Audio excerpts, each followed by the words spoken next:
रामकृष्ण ऐकून आलं का बरोबर?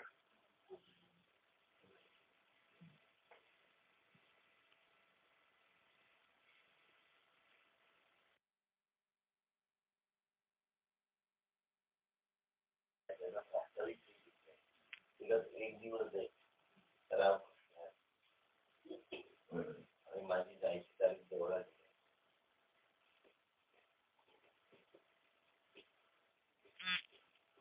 रामकृष्ण हरी.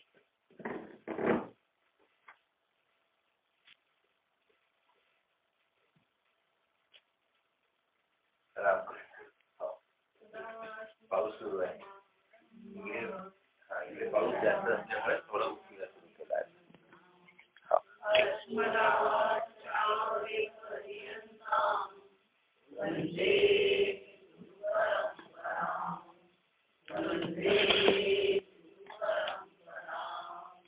ओम आप्यायन्तु ममांगानि वाक्प्राणश्चक्षुश्रोमृतम् बलम् इंद्रियाणि च सर्वाणि सर्वं ब्रह्म उपनिषदं माहं ब्रह्म निराकुर्यां मां ब्रह्म निराकरोत् अनिराकरणमस्व निराकरणं मेस्तु तदात्मनि निरतेय उपनिषत्सु धर्मास्ते मयि सन्तु ते मयि सन्तु.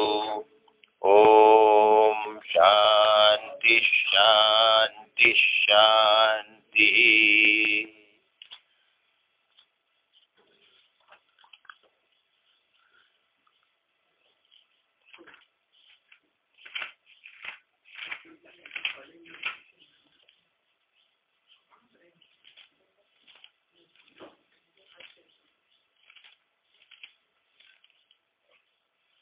कोणता श्लोक आहे?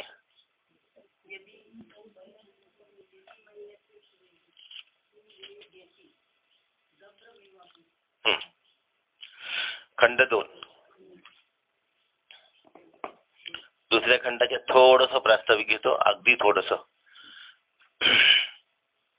संत सद्गुरु कृपाळू देतीन ज्ञान अळूमाळू न साहती अल्पही अल्पसा गोंधळू दयाळूपणे. संतांचं लक्षण आहे काय आहे? शिष्याचं अंतःकरण निस्संदेह झालं पाहिजे हा आग्रह आहे. एवढ्या एका ओळीवर 1 तास बोलता येतं. कदाचित मी घेतली पण असेल कधी, कारण खूप आवडते मला ही ओवी आणि म्हणून ती पाठ पण होऊन गेली आहे. आणि अळूमाळू ज्ञान संत देत नाही. अळूमाळू ज्ञान कशाला म्हणतात? थोडक्यात घ्यायचं आहे म्हणून ब्रह्मविद्ये व्यतिरिक्तचं ज्ञान सगळं अळूमाळू ज्ञान. बस. आता ज्यांनी त्यांनी आपले अर्थ काढून घ्या. न साहती अल्पही गोंधळू, पण शिष्याच्या चित्तामध्ये जरा सुद्धा गोंधळ होऊ द्यायला त्यांना चालत नाही. जरा सुद्धा चित्त जरा सुद्धा गोंधळलेलं त्यांना आवडत नाही. आणि त्यासाठी ते नेहमी सावध असतात. काय असतात? त्यांचं त्यांच्या मुलावर जेवढं प्रेम आहे त्यापेक्षा 100 पट जास्त त्यांचं प्रेम कोणावर असतं?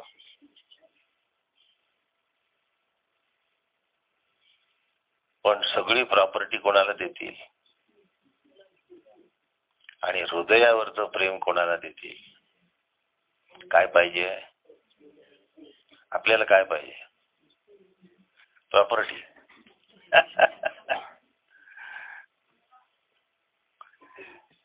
आणि म्हणून हा जो प्रश्न आहे ना, हा शिष्य बुद्धीची विचलित करण्यासाठी मांडलेला प्रश्न. श्री गुरूंनी हा प्रश्न कशासाठी मांडला? शिष्याची बुद्धी विचलित करण्यासाठी मांडला. आता असं श्री गुरु करत असतात का? करत असतात. त्याला आत्मज्ञान नीट झालं आहे की नाही, त्याला आत्मज्ञान नीट झालं आहे की नाही झालं आहे, ह्याची ते काय करत असतात? तपासणी करत असतात. आणि ती त्या बारक्याशा बोलण्यातून झालेली असते. म्हणून शिष्याला विचलित करणं अचानकपणे, अनपेक्षितपणे, हे ते श्री गुरु करत असतात. जे हळूमाळू ज्ञान देत नाहीत ते. एक प्रश्न सांगतो. सत्काराला बसलो, पहिली वेळ काकांबरोबरच्या सत्काराची. आता शांत बसायला काही हरकत नव्हतं, पण काकांच्या बाजूला बसायला मिळालं. सगळ्यांसमोर सत्कार होतोय. काका शेजारी आहेत माझ्या, काकांच्याच हाताने सत्कार होतोय. काय आयडिया आली तुम्हा लोकांच्या मनात? तुम्ही एक पाकिट तयार केलं आणि ते मला दिलं.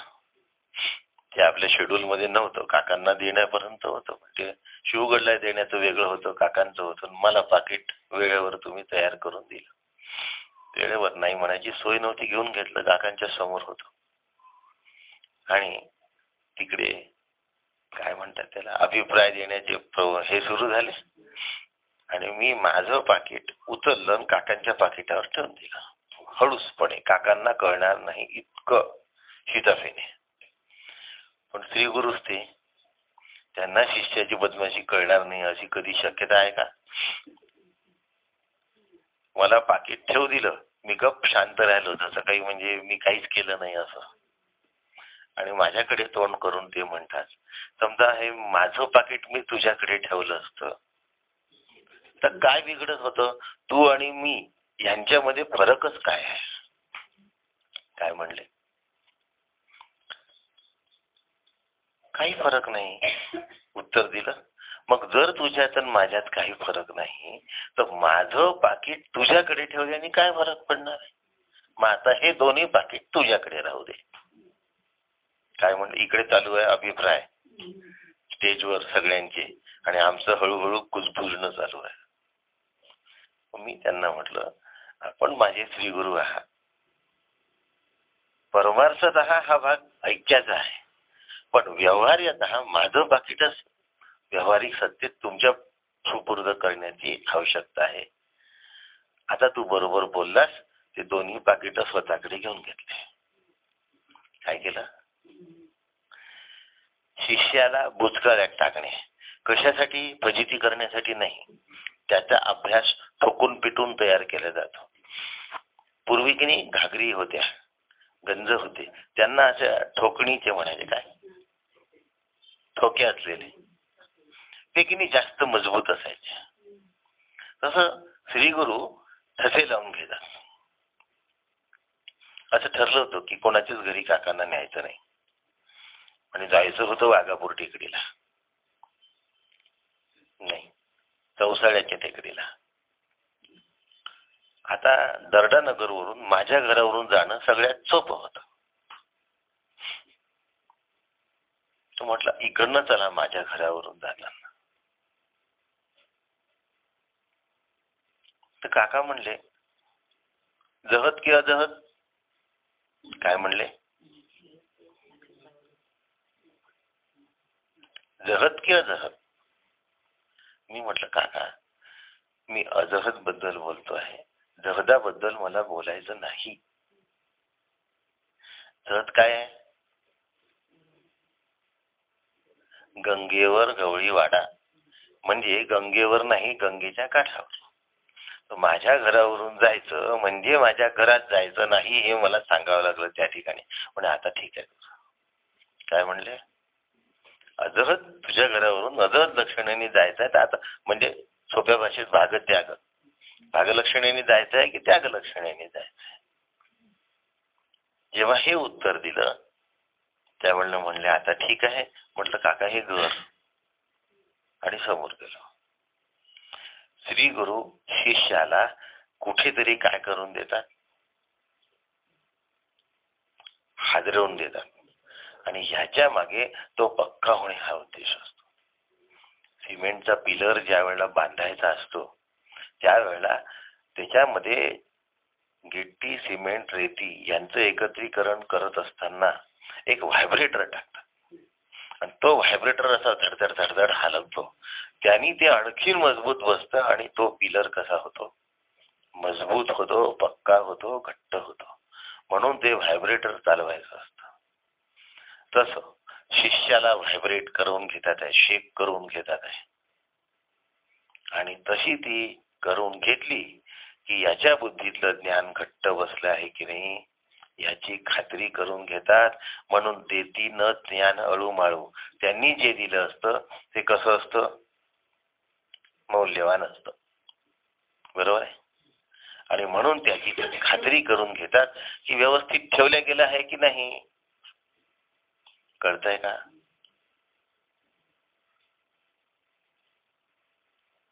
घराला कुलूप लावतात तर घरातला प्लॅस्टिकचा मग्गा कुठे ठेवला असा प्रश्न कोणी विचारत नाही बाहेर आल्यावर.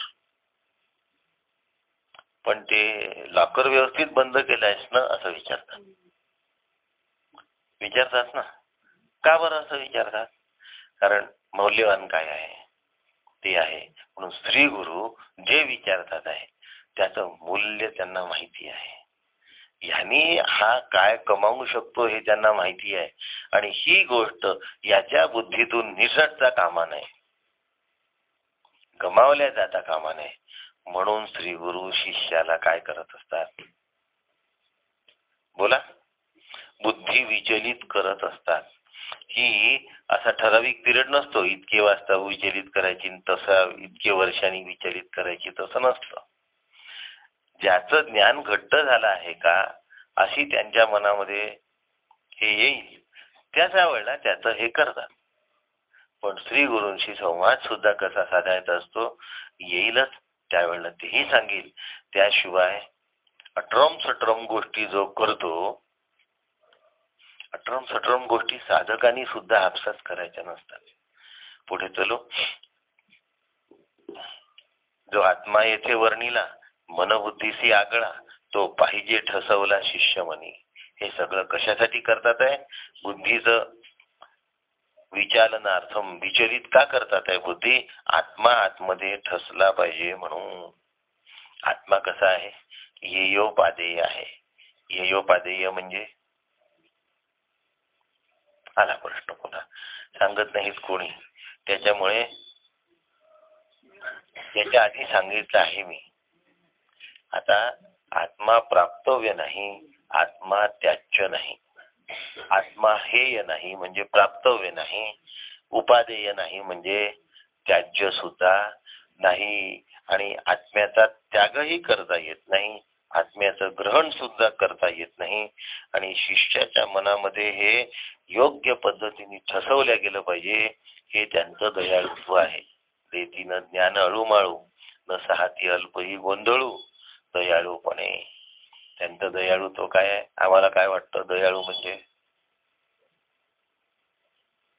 टोपलोभर सोन्याच्या मोहरा दिल्या म्हणजे दयाळू, भरपूर जेव घातलं म्हणजे दयाळू, खूप मोठं दान दिलं म्हणजे दयाळू. हे दयाळुत्व अपेक्षित नाही.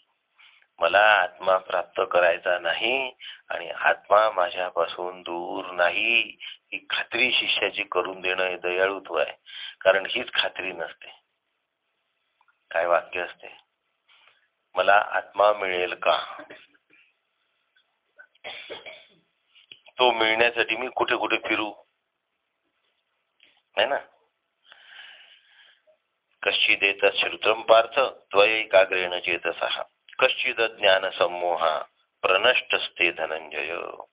आतापर्यंत जे सांगितलं ते जर तू एकाग्र मनाने ऐकलंस का म्हणून विचारतो. अज्ञान आणि अज्ञानजन्य मोह आता तरी नष्ट झालेला आहे का? म्हणजे उपदेश केल्यानंतर त्या उपदेशाचं काय झालं हे बघण्यासाठी उपदेश करणारा उत्सुक असतो. मात्र इथे काही गोष्टी ऐकल्यानंतर आमच्यात काही बदल व्हावा अशी अपेक्षा करू नका. आम्ही आपले, पण मी कोणाला नर्मदेचा दगड म्हणत नाही. पण आम्ही आपले नर्मदेचे दगडच राहू, आम्ही फक्त ऐकू आणि सोडून देऊ. इकडून ऐकलं इकडून सोडलं. असं होत असेल तर सांगताना सांगणाऱ्याला काय वाटत असेल? काही नाही वाटत. गुरुंनी ज्ञान दिल्यावर मला ते चांगलं समजलेलं आहे की नाही आणि ते माझ्या बरोबर ठसत आहे की नाही हे तपासून पाहिल्या जातं. आणि खरंच आत्मज्ञान झालाय का हे तपासतात. म्हणून सुवेद अहमिती, अहम म्हणणे सुवेदेती. पुढे श्लोक आहे तो, हाच आहे का?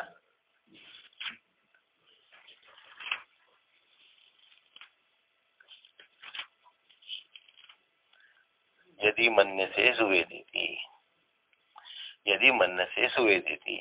आणि म्हणून मला ब्रह्म जाणून नीट स्पष्टपणे कळलं पाहिजे. म्हणून माझ्या कुठल्या गैरसमजुती राहू नये आणि ते मी आहे याची मला खात्री झाली पाहिजे. म्हणून शिष्य बुद्धीला विचलित करण्याचा प्रयत्न केलेला आहे. याचं कारण आहे, जगामध्ये होणारं जे ज्ञान आहे त्या ज्ञानाच्या पद्धतीने आत्म्याचं ज्ञान होत नसते. जगामध्ये होणाऱ्या ज्ञानाच्या पद्धतीने आत्म्याचं ज्ञान होत, जगामध्ये होणाऱ्या अज्ञानाच्या पद्धतीने आत्मा अज्ञात नाही. आत्म्याचं अज्ञातत्व सुद्धा जगाच्या अज्ञानाच्या पद्धतीतून नाही आणि आत्म्याचं ज्ञातत्व सुद्धा जगाच्या ज्ञानाच्या पद्धतीतून नाही. म्हणून यदि मन्यसे सुवेदेती त भ्रमेवापि नूनं त्वं वेत्थ ब्रह्मणो रूपम यदस्य त्वं यदस्य देवेश्वथ नु भीमागुंस्यमेव ते मन्ये विदितम. काय म्हणतात नीट समजून घ्या. जर तुला ब्रह्म चांगल्या रीतीने जाणतो असे वाटत असेल तर बहुतेकदा श्रवण झालं की मला जमलं असं वाटतं. काय असतं आतमध्ये एक विचार तयार होते, मला ब्रह्म कळलं असं जे शिष्याला वाटतं त्याच्याबद्दल श्री गुरु म्हणतात, जर तुला असं वाटत असेल तर तू थोडंसंच ब्रह्म जाणलेलं आहे. कारण ज्याचे तू रूप जाणतो आध्यात्मिक आणि ज्याच्या जे रूप देवतांना ठाऊक आहे आदिदैविक तेही अल्पच आहे. म्हणजे तुला माहित असलेला आत्मा, देवतांना माहित असलेला आत्मा हाही अल्पच आहे. म्हणून ब्रह्मस्वरूपाचा विचार कर. तेव्हा शिष्य एकांतात गेला आणि विचार करायला लागला आणि मी ब्रह्म जाणतो असे समजून घेतले. काका म्हणतात आतमध्ये कामादी दोष पूर्णतः नाहीसे झाल्याशिवाय ह्या उपदेशाची जाण होत नाही. खूपदा उपनिषद ऐकलं जातं पण ते कधी निसटलेलं असतं हे कळत नाही. मागे ऐकलं होतं, तुम्हीच तर सांगितलं होतं, बरोबर आहे ना. कोणाला विचारतात पुन्हा सांगणार आहे, पण आता की नाही ते लक्षात नाही. खूप छान सांगितलं बरं, त्यावेळेला म्हटलं असेल शाबास घ्या, पण आता काही लक्षात नाही. त्याच्यासाठी अधिकार तयार झालेला नाही म्हणून ते निघून जात. जनक राजांनी आकाशामध्ये चालू असलेला गंधर्वा बरोबरीचा संवाद ऐकला आणि जनक ब्रह्मरूप झाला. जनकाशी झालेला संवाद नाही आहे. जनक गंधर्वा बरोबर चालू असलेला आकाशातला संवाद ऐकत होता आणि त्या संवादामध्ये तू ब्रह्म आहे असं ज्ञान दिल्या गेलं आणि ते ऐकून जनक ब्रह्मरूप झाला.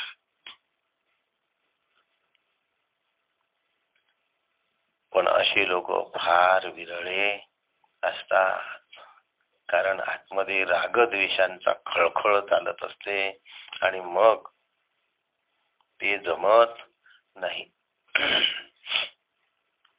श्वेतकेतूला किती 7 वेळा ना 9 वेळा, श्वेतकेतूला 9 वेळा सांगितलं गेलं. ओवी आहे त्याच्यात ते आकडा दिलाय. 7 आहे का तो आकडा? 9 मला माहिती आहे. ओवीत बहुतेक 7 दिलाय. श्वेतकेतूला 9 वेळा सांगितलं, तेव्हा कुठे त्याला ब्रह्मज्ञान झालं. ओवी 7 म्हटलंय ना, मला तेच आठवत आहे. पण माझ्या याच्यात 7 आहे आणि माझं बरोबर आहे ऐकायला. नाही आता मला नाही ते जाऊ दे, तिथं सोडून द्यायची चंदूभाऊ. मी सांगतो. मी 7 ऐकलंय. श्वेतकेतू 7 वेळी तस्वमसीचे समेळी, धोंबला तत्पद फळी ऐक्य भावे. 147. माझ्या डोक्यात तुम्ही केलेला अभ्यास आहे. आणि आज कसं झालं बा? हे बा छांदोग्य उपनिषदात 9 वेळात आहे, हे सांगतो मी तुम्हाला. पण ओवी काकांची मी 7 वेळा वाचली असल्यामुळे आचार्यांनी तिथे 7 म्हटलं का? आचार्य भाषा त्याची मला कल्पना नाही. काकांनी 7 लिहिलाय म्हणून मी 7 म्हणतो. आणि त्याचं उत्तर काकांनी असं दिलंय की आम्हाला 700 वेळा सुद्धा हा उपदेश करून श्वेतकेतूचं 7 वेळाने भागलं, आम्हाला 700 वेळा उपदेश करून भागत नाही. आचार्य भाष्य बघावं लागेल, त्यात 7 आहे की 9 आहे. कारण छांदोग्यामध्ये 9 आहे मला माहिती आहे. पण आज मग आपण 900 वेळा म्हणू. आपण आपली ऍडिशन दुरुस्त करून घेऊ. 7 वेळा सांगितलं तेव्हा श्वेतकेतूला कळलं, आम्हाला 700 वेळा सांगून सुद्धा कळत नाही. 9 वेळा श्वेतकेतूला सांगून त्याला कळलं, तर आम्हाला 900 वेळा सांगून सुद्धा कळत नाही. मी काकांच्या त्या मर्यादांना ओलांडू शकत नाही, म्हणून मी 900 वेळाच म्हणेन. मी 1000 म्हणणार नाही, 901 पण नाही म्हणणार.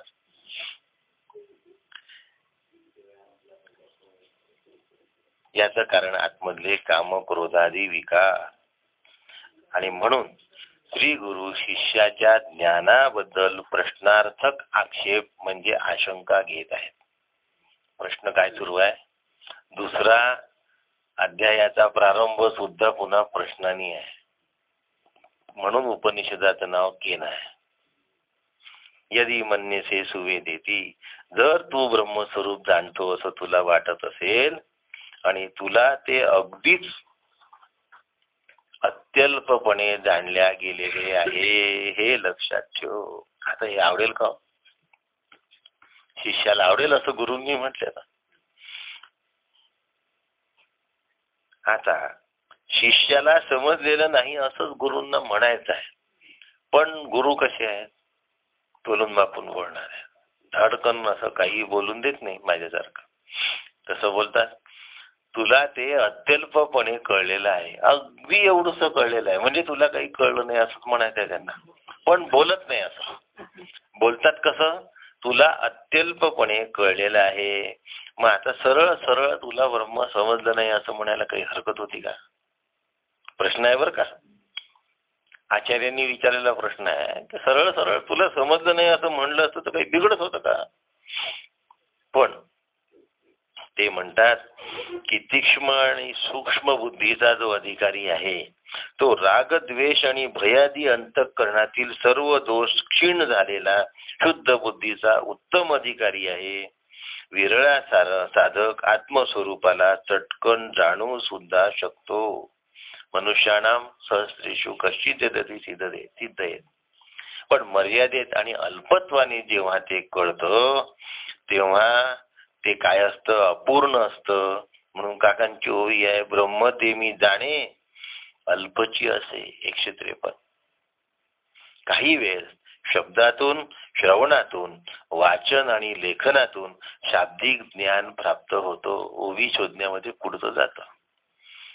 पण मध्यम आणि मंद अधिकारी जो आहे तो अशुद्ध आणि कलुषित आणि चंचल मनाचा असल्यामुळे शब्दाने बाहेरून जरी म्हणत असला की मला ब्रह्मस्वरूप समजलं, तरीही त्याला ब्रह्मस्वरूप असं नाही म्हणत. तत्वतः समजलेलं नसते. बोलण्याची भाषा मोठी नाजूक आहे, रांगडी भाषा नाही आहे. कशी भाषा आहे का हो, मग मला समजलं का? असं वाटतं की तुम्हाला जरा कळलं आहे. काय म्हणायचं? असं वाटतं की तुम्हाला जरा कळलेलं आहे. तो समोरच्याला जाऊन सांगतो, जरा शब्द काढून घेतो त्यातला, आणि ते म्हणाले की तुम्हाला कळलेलं आहे. कारण त्याला जरा आवडत नसतो शब्द त्यातला. तो बाकीच्यांना काय सांगतो, ते म्हणाले की मला कळलेलं आहे. म्हणून उपदेश तोच, श्री गुरु तेच, शास्त्रही तेच, पण अधिकार भेदानी एकाला ब्रह्मतत्वाचं आकलन होतं आणि एकाला ते ब्रह्मतत्व आकलन न होता तसंच राहतं.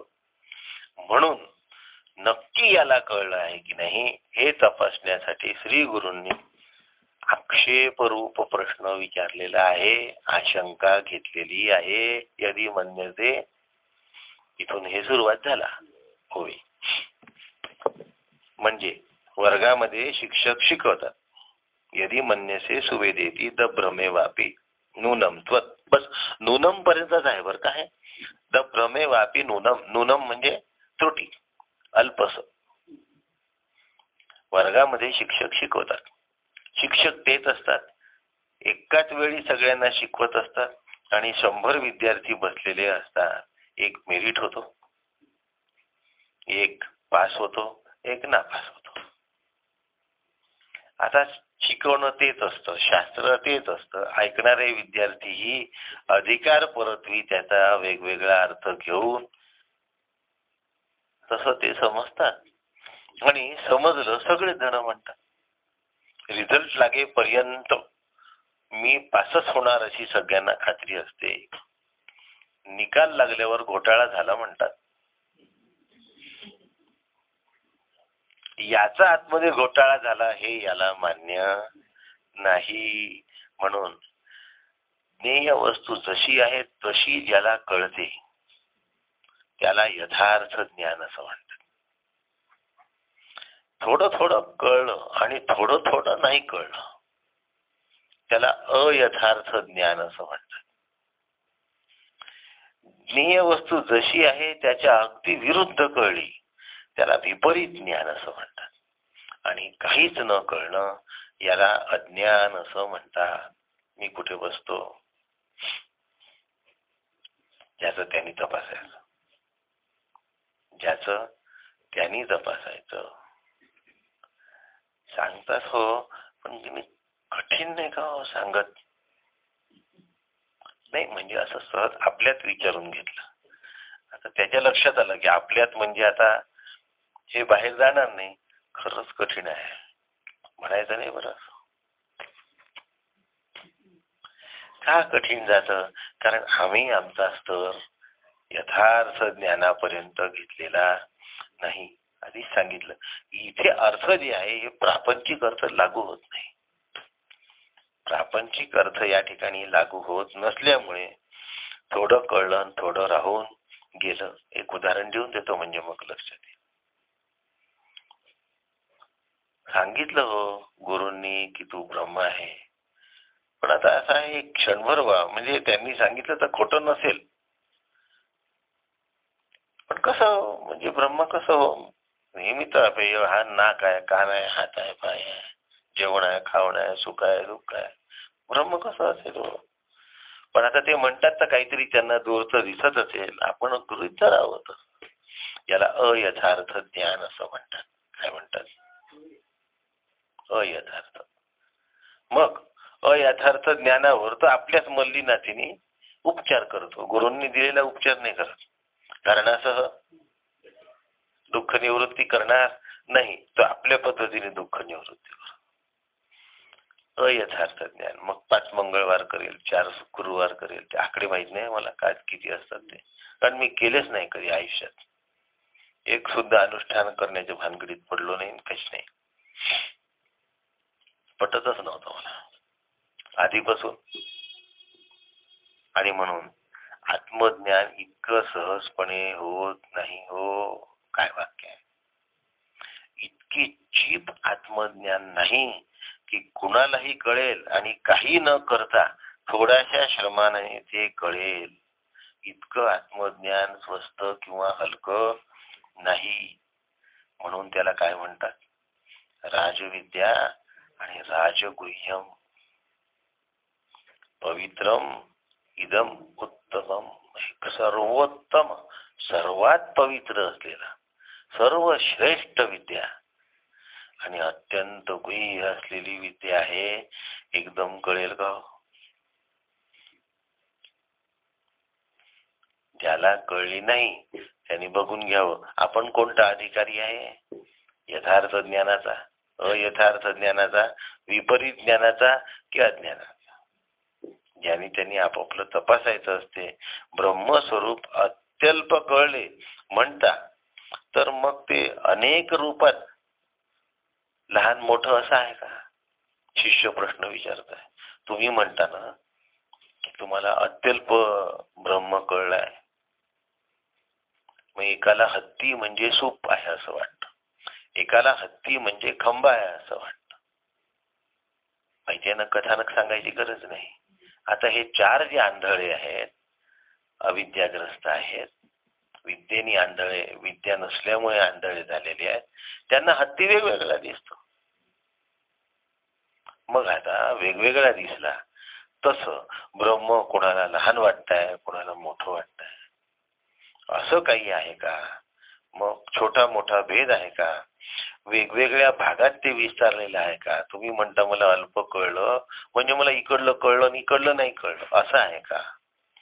आणि अनेक रूपात ब्रह्म जाणवले तर मग एवढ्या उपाध्या आहे तर तेवढं ब्रह्म आहेत का? ते तरी सांगा.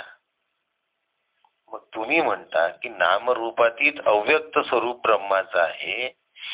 मग तितके जर ब्रह्म म्हटले तर ब्रह्मा विष्णू महेशापासून तर कृमी कीटकापर्यंत सगळ्या उपाध्या या ब्रह्माचेच रूप आहेत. मग एवढे ब्रह्म आहे का? मग नामरूपात्मक उपाधी ब्रह्माची स्वतःच रूप नसून ते उपाधिकृत रूप आहेत. ब्रह्म निर्विशेष आहे, ब्रह्मस्वरूप निरुपाधिक आहे. नानात्व आणि विविधत्व रहित आहे. श्रीगुरु सांगतात. श्रीगुरु शिष्याच्या प्रश्नाला दिलेलं उत्तर आहे. काका म्हणतात आणि एकमेव आहे जितकी नामरूपे तितकी ब्रह्मस्वरूपे परी ते सदाची आपण पे एकमेव. जेवढे नाम आहे, जेवढे रूप आहे ते सगळं ब्रह्मस्वरूप आहे, पण ते सगळं एकमेव मीच आहे. पुन्हा काय म्हणतात? ते एकमेव मीच आहे. म्हणून हे सगळे ब्रह्माचे धर्म आहेत का? नानात्व, विविधत्व, सत्यत्व, ज्ञानत्व, अरूपत्व हे सगळे ब्रह्माचे धर्म आहेत काय? मग आता सर्व पंचभूतात्मक वस्तू अचेतन जड आहे. मग चैतन्य हा जडाचा कधीही धर्म होऊ शकत नाही. म्हणून हे जे आहे हे ब्रह्माचे धर्म नाहीत. म्हणून ओवी आहे काकांची 159वी. विज्ञानमानंद ब्रह्म सत्य ज्ञानम अनंतम परम ऐसा ज्ञानाचा संभ्रम बुद्धीसी आहे. बुद्धी काय म्हणते? विज्ञानम आनंद ब्रह्म. ब्रह्म हे विज्ञान आणि आनंद स्वरूप आहे. विज्ञान घन एवच. काय म्हणतात? ते विज्ञान घन आहे. सत्यम ज्ञानम अनंतम या स्वरूपाचं ते आहे. आणि प्रज्ञानम ब्रह्म हे ब्रह्माचं स्वरूप आहे. मग आता हे जर ब्रह्माचं स्वरूप आहे तर मग आम्हाला ते तसं का कळत नाही? मग हा ब्रह्माचा धर्म आहे असं म्हणा ना तुम्ही. नुसतं स्वरूप आहे असं का म्हणता? सत्यम ज्ञानम अनंतम हा ब्रह्माचा धर्म आहे असं म्हणा ना. ते म्हणतात नाही, हा ब्रह्माचा धर्म नाही. कारण धर्म आला की धर्मी आला आणि धर्माला आचार आला म्हणजे क्रिया आली. ब्रह्माला क्रिया नाही. मग तुम्हीच तर म्हणता की ब्रह्म अचल आहे. मग ब्रह्म क्रिया करत नाही म्हणजे म्हणून ते अचल आहे. कळतंय का? काय एवढं लिहिणं आणि ऐकणं दोन्ही जमणार नाही बरं. घरी जाऊन व्हॉट्सअप वरून लिहून काढा. हा रस्ता आहे की नाही? मग दोनदा ऐकावं लागेल ना. काय नाही तर मग सगळंच चाललं जाईल हातात. लिहिलं आहे समजून, ऐकलेलं समजणार नाही आणि ऐकलं आहे समजून लिहिलेलं वाचणार नाही. युक्ती असतात या. प्रश्न विचारला की हे ब्रह्माचा काय आहे, धर्म आहे, स्वरूप आहे, असं तुम्ही कसं म्हणता? मग गुरूंनी त्यांना उत्तर दिलं. उत्तर असं आहे की पर्वत कसा आहे? अचल आहे. कसा आहे पर्वत? अचल आहे. अचल म्हणजे चालत नाही. नाही, अचल शब्दाचा नक्की अर्थ काय? चालत नाही. तो नंतर चालत नाही म्हणजे काय? हा नंतरचा. अचल म्हणजे काय? चालत नाही. अचल म्हणजे चालत नाही. चालत नाही म्हणजे स्थिर, हे बरोबर आहे. पण अचल म्हणजे चालत नाही. आता ब्रह्म चालत, पर्वत चालत नाही, याचा अर्थ पर्वताने चालण्याची क्रिया थांबवली आहे असं तुम्हाला म्हणायचं आहे का? मी प्रश्न विचारतोय आता तुम्हाला. गुरूंनी शिष्याला प्रश्न विचारला आहे, पर्वत अचल आहे, याचा अर्थ पर्वताने चालण्याची क्रिया थांबवली आहे का? जर चालण्याची क्रिया थांबवली असेल तर अचलता हा त्याचा धर्म होईल. मग चालण्याची क्रिया थांबवलेली नाहीच आहे हो, तो चालतच नाही ना, तो पहिलेपासून तिथेच तसाच आहे ना. मग याचा अर्थ असा की न चालणे हे पर्वताचं स्वरूप आहे. तसं आत्म्याचं हे स्वरूप आहे. सत्यम ज्ञानम अनंतम, धर्म नाही म्हणून क्रिया नाही. आता कळलाय का फरक? भेद समजला का बरोबर की नाही समजला? मग आता हे ब्रह्माचे धर्म आहे असं म्हणायचं नाही. काही शंका आहे का? पाहून राहिले माझ्याकडे, काय भलत सांगितलं म्हणून म्हटलं की नीट लक्ष द्या. आणि जर आम्हाला धर्म समजला तर जमत, नाही तर जमत नाही. आता आत्म्याला धर्म नाही. श्रुतीने ब्रह्माच्या स्वरूपासाठी वापरलेले फक्त शब्दरूप निर्देश आहेत. श्रोता, मनता, निज्ञासा. आम्हाला काय वाटतं? सगळं क्रियात्मक आहे, करतो ना आम्ही. आणि म्हणून असं ज्याला वाटतं, अहंकार विमूढ आत्मा, करता हमिती मन्यते. अहम करता इति मन्यते. मान्यता आहे मला, मी करता. काय घर चालवलं हो. आई सांगते मुलांना, तुझ्या बाबा होते म्हणून बरं आहे, मॅच्युअर आहे घरात, नाही तर काही खरं नव्हतं. मग बाबाला वाटते की वा, आपण काय आहोत, या घराचे कर्ते आहोत. आई मनात काय म्हणते, असं नाही म्हणलं तर हा बुवा मला. रामकृष्ण हरी. अहंकार विमूढ आत्मा. माझ्या अहंकाराला मी आणखीन काय करतो? खतपाणी घालून घेतो. सत्य मानून खतपाणी घालून घेतो आणि मनुष्य स्वतःला मग करता भोगता म्हणून घेतो. शरीराच्या उपाधीला जसे जसे विकार पावतात तसा तसा जीव स्वतःला विकारी समजून घेतो. वस्तुतः तो आत्मा असून सुद्धा. कसे विकार पावतात? शरीराशी तादात्म्य पावल्यामुळे स्वतःला जन्म मरण युक्त विकारी समजतो. मी मरणार असं समजतो. इंद्रियांची तादात्म्य पावल्यामुळे अज्ञानी जीव स्वतःला अपंग, अंधत्व, बधिरत्व असं विकारी समजतो. प्राणांची तादात्म्य पावल्यामुळे स्वतःला तहानेला किंवा भुकेला समजतो. बुद्धीशी तादात्म्य पावल्यामुळे स्वतःला ज्ञानी किंवा अज्ञानी समजतो. मनाशी तादात्म्य पावल्यामुळे स्वतःला दुःखी, अस्वस्थ, उद्विग्न, क्रोधी समजतो. चित्ताशी तादात्म्य पावल्यामुळे स्वतःला स्मृतिवान किंवा विसराळू समजतो. अहंकाराशी तादात्म्य पावल्यामुळे स्वतःला विकारी म्हणजे स्वतःबद्दल अनेक वल्गना आणि कल्पना गृहीत धरतो. तादात्म्याने केवढं नुकसान आहे बघा. आणि स्वस्वरूपाच्या अज्ञानामुळे अनात्म उपाधीशी तादात्म्य पाहून ब्रह्म उपाध्यांचे विकाराशी तादात्म्य पाहून विकारी झाल्याचे भासते. परब्रह्मात मात्र यत्किंचितही विकार होत नाही. काय झालं? स्तब्ध झाले सगळे. घड्याळ पण पाहायला लागले. इकडे बघतात. तुम्हाला नाही म्हटलं, तुम्हाला दिसणारच नाही. बाटलीतलं पाणी हल्लं की सूर्य हल्ल्यासारखा वाटतो, पण सूर्यामध्ये विकार होत नाहीत.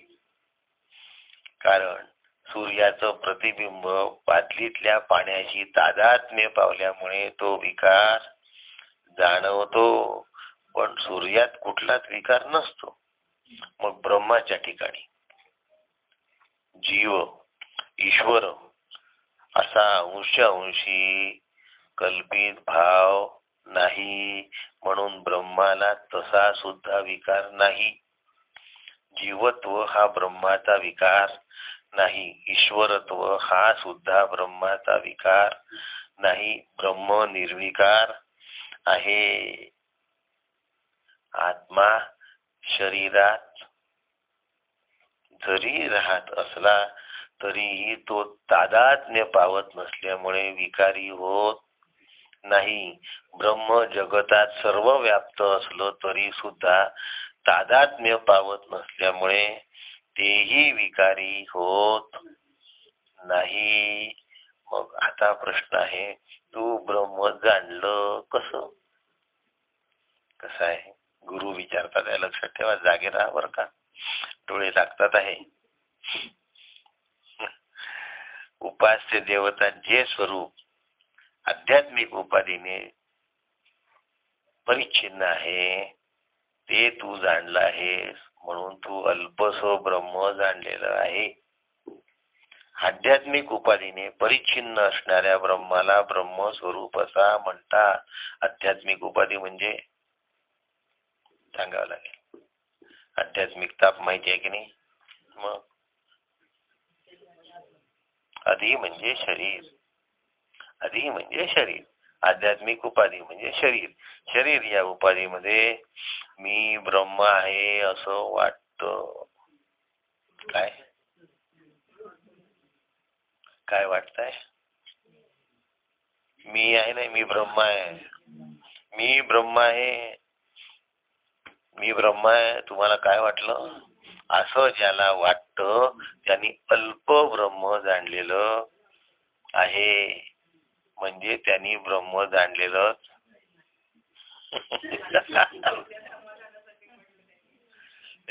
त्यांचा काय श्रेणी कमी नाही होत, ते खालच्या दर्जावर उतरत नाही. म्हणून काही साधक आधिदैविक उपाधी म्हणजे उपास्य देवतांमध्ये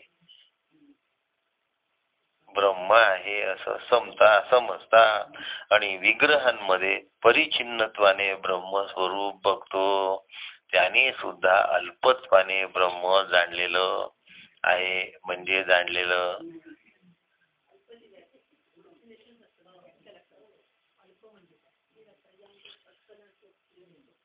परब्रह्म हे आध्यात्मिक आधिदैविक उपाधीने परिच्छिन्न नाही, म्हणून ते ब्रह्माचे अत्यंत अल्प असणारे स्वरूप आहे. उपाधीचे निराकार बरोबर सर्व कल्पनांचाही निराश होतो. जीवाची उपाधी शरीर आणि ईश्वराची उपाधी ब्रह्मांड.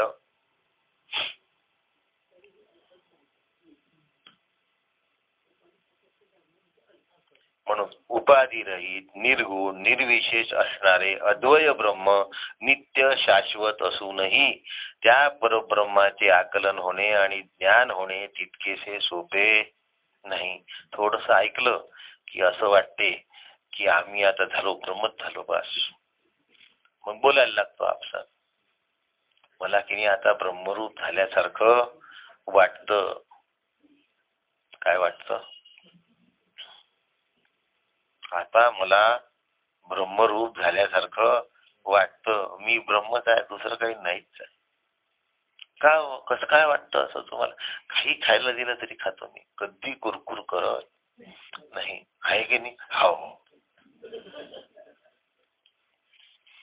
आणि इतक्या लवकर ब्रह्मरूपता अंगात येते. आणि परब्रह्म सूक्ष्माती सूक्ष्म, अत्यंत सूक्ष्म असल्यामुळे निर्गुण निराकार ब्रह्माचे ज्ञान होणं अत्यंत कठीण आहे. म्हणून ब्रह्मस्वरूप दुर्विज्ञेय आहे. कसं आहे? विज्ञेय म्हणजे जाणण्यास, आणि दूर म्हणजे कठीण. जाणण्यास अत्यंत कठीण आहे. आत्मज्ञान श्रवण केल्यानंतर सुद्धा तुला ब्रह्माचा आणखीन विचार करणे गरजेचे आहे. म्हणून पुन्हा पुन्हा आत्मज्ञानाच्या चिंतनाची आवश्यकता आहे. श्री गुरु शिष्याला सांगतात. काही लोक म्हणतात खूप ऐकलं ना, आता किती ऐकत राहायचं नाही का, तेच तेच तेच तेच, शेवटी तर काय तू ब्रह्म आहे हेच सांगतात की नाही. ते तर आपल्याला माहितीच आहे ना.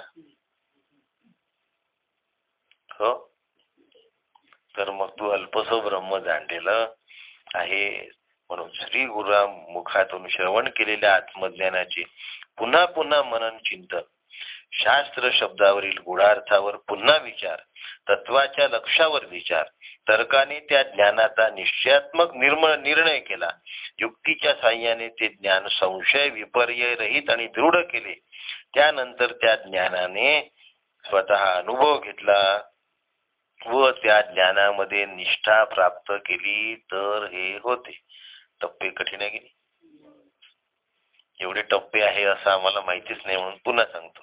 श्री गुरु मुखातून श्रवण, मग आत्मज्ञानाचं पुन्हा मनन चिंतन, आणि मग शास्त्र शब्दांवरील गूढार्थाचा विचार, मग तत्वावर लक्ष केंद्रित करणे, मग तर्काने त्या ज्ञानाचा निश्चयात्मक निर्णय करणे, मग युक्तीच्या साह्याने ते ज्ञान संशय विपर्य रहित व दृढ करणे, त्यानंतर त्या ज्ञानाचा स्वतः अनुभव घेणे, आणि मग त्या अनुभवात निष्ठा प्राप्त करणे.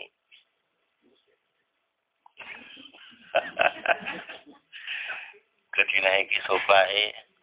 म्हणून खूपदा सांगतो, इतकं सोपं नाही की आपलं थोडस केलं थातूर मातूर, जे करतो आहे ते त्याने काही होणार नाही. ते अल्पस सांगतात मी काहीच होत नाही असं म्हणतात, पण काहीच होत नाही म्हणण्याचा अधिकार नाही, कारण वायानं वजे म्हणजे काहीतरी, काय म्हणतात त्याला, तुमच्याकडे पाहिलं की मला हिंदी आठवते, रत्तीभर शब्द आठवला, काहीतरी म्हणजे खसखस, खसखसी सारखं सुद्धा होत नाही.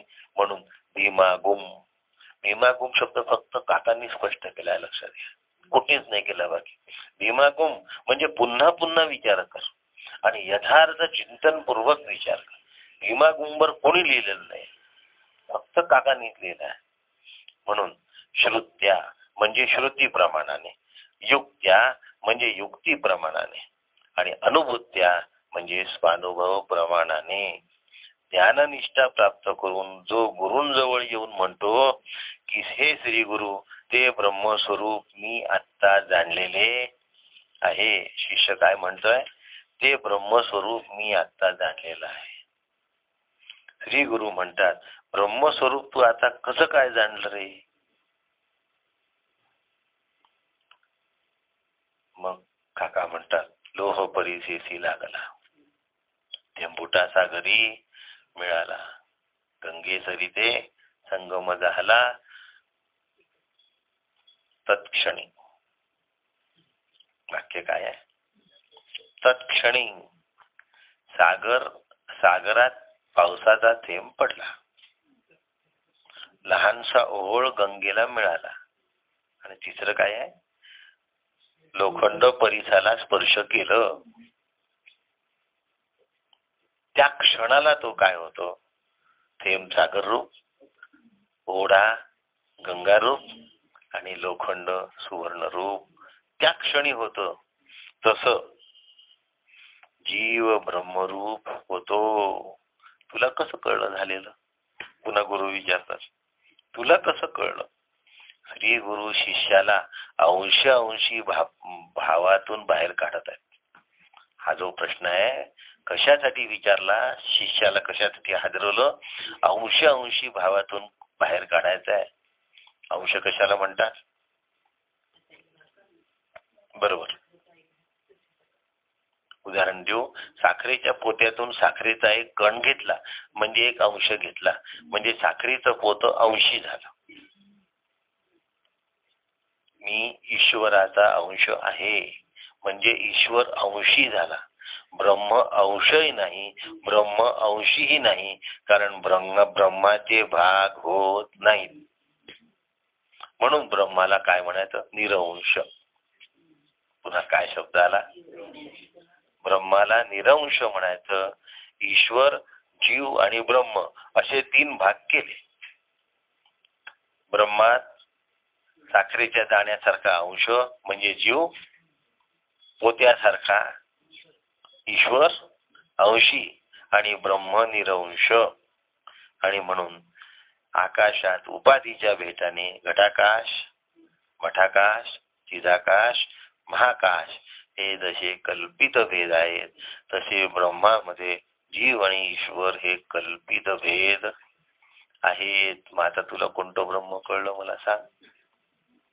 गुरु म्हणतात आहे, तुला आता काय कळलं मला सांग?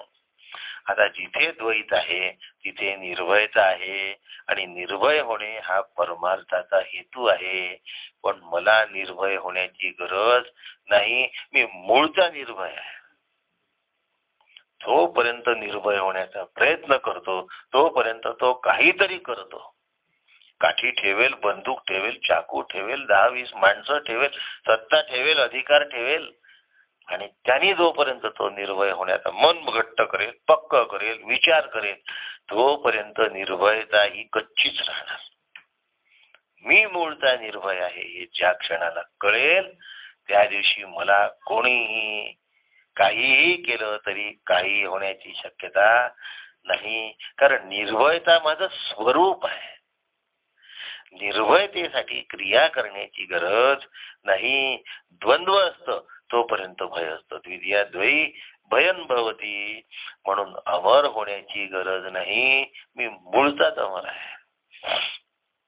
तर मी जर मूळचा अमर आहे तर मी मरणारच नाही ना. मी जर मरणारच नाही तर मला पुन्हा भय असण्याची काय गरज आहे?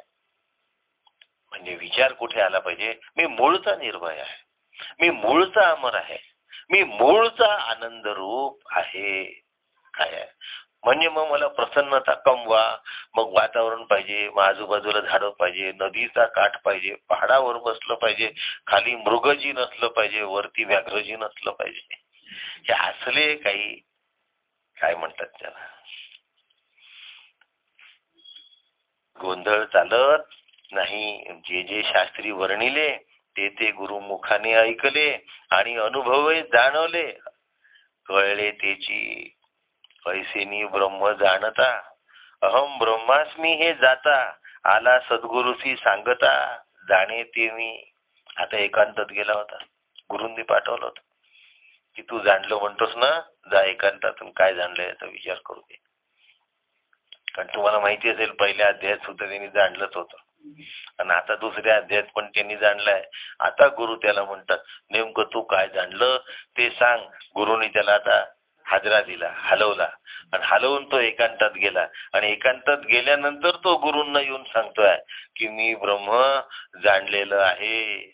मग गुरु म्हणतात कसं जाणलं सांग.